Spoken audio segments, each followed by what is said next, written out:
Hey everyone, welcome back to Sir Gregor's Hearthstone tournament. We have CrimsonAce versus Iskarott here, and we're going into game 3.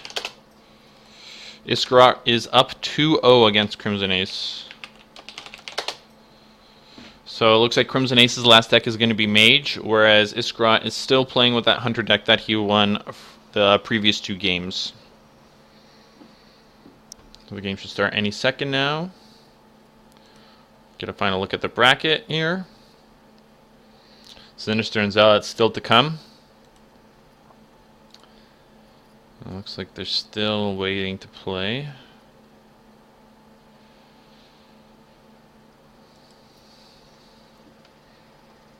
Well, looks like they're ready.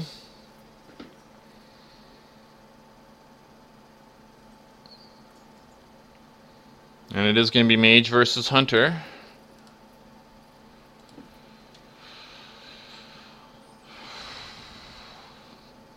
Oh, looks like CrimsonAce has Trogzor the Irfinator in his Mage deck, Flame Cannon, and a Polymorph. Maybe keep the Flame Cannon, but not the Polymorph for the Trogzor. Iskarott's hand looks very good.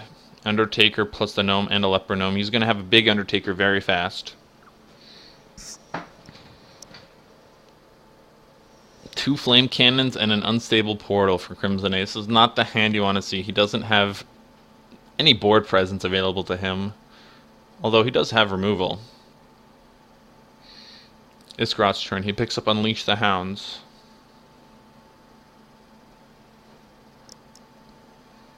So he's going to coin out an Undertaker and another minion to buff it up.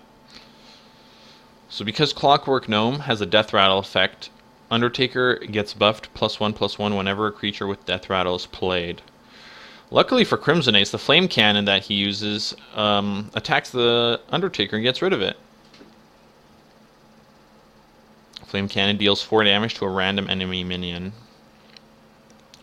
So Iskarott's turn is kind of passive. He just plays the Leper Gnome and hits CrimsonAce for 2. And now it's the CrimsonAce, who picks up a Sorcerer's Apprentice. He finally has some minions available to him.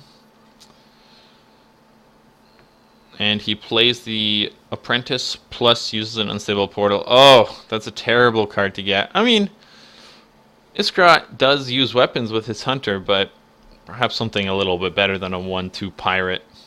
Bloodsail Corsair, 0 mana, remove 1 durability from your opponent's weapon. So Iskarott just shoots for 2 damage and hits for 2 with the Leper Gnome. And decides to make his Leper Gnome invisible with the spare part card. Cloak Field. CrimsonAce plays down a Water Elemental. It's a 3/6 for 4 mana. It freezes any character damaged by the Water Elemental. Iskarott's turn, he picks up the Direwolf Alpha. He's got 2 Unleash the Hounds in his hand, plus a Houndmaster.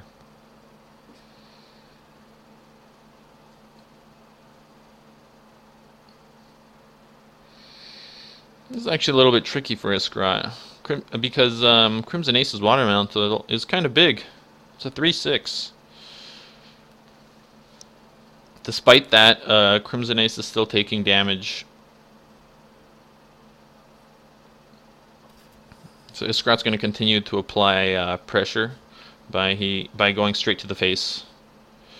CrimsonAce's turn, he picks up a Blood Mage Thalnos. It's a 2 mana 1/1 legendary. Gives spell damage and it has a Death Rattle effect. So CrimsonAce uses his passive to get rid of the Leper Gnome. He gets rid of the Direwolf Alpha with the Water Elemental. And then plays down the Bloodsail Corsair and another Apprentice. Now it's to Iskarott, picks up a Snake Trap. And Unleash the Hounds here is not the worst, but not the best. He gets 3 1/1 Hounds. You could even buff him up next turn with the Houndmaster.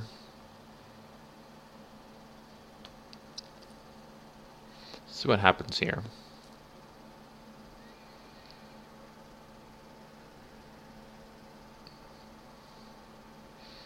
Perhaps using an Unleash and playing the Snake Trap is best. Yep, that's what he's going to do.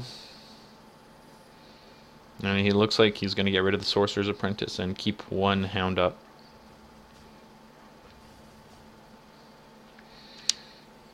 Crimson Ace's turn, he picks up a Harvest Golem. He's going to use a Fire Blast to get rid of the hound. And finally get some damage in on Iskarott. Manages to freeze him as well. Plays down the Harvest Golem as well.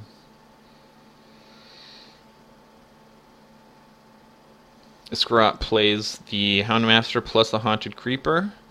Buffs it up. I think the best thing to do here would be to polymorph that.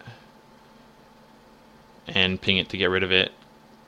Crimson Ace already knows that he's using snake traps. He doesn't want to activate those snake traps. Or does he? He does have a Flame Strike.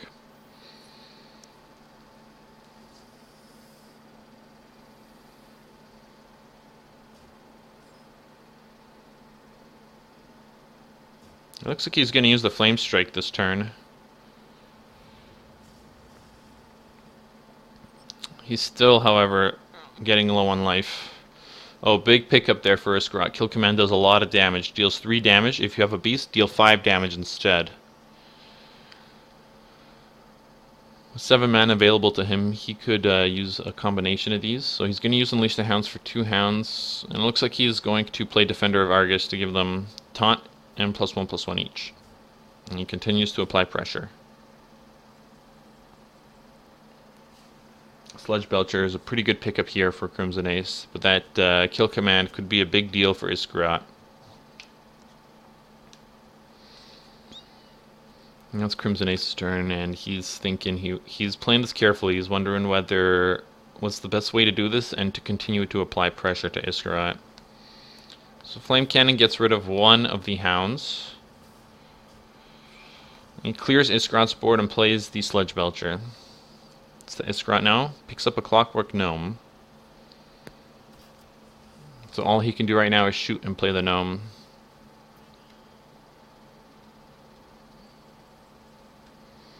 Crimson Ace picks up an Argent Squire. Fire blasts the gnome and continues to attack Iskarott. This is probably his best chance to win the game. Iskarott picks up an Undertaker. He still might be able to win this.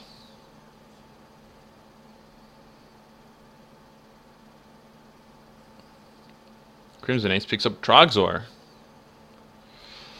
Trogzor is an interesting legendary. 7 mana for a 6/6. When your opponent casts a spell, summon a Burly Rockjaw Trog, which is a 3/5, I believe.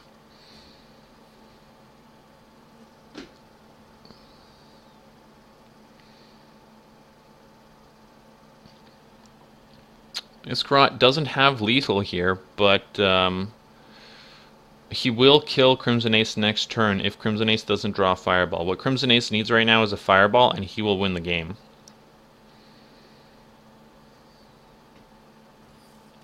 Oh, Iskarott just decides to give up. Perhaps a bit premature, in my opinion, but that is actually a win for Crimson Ace. What a turn of events!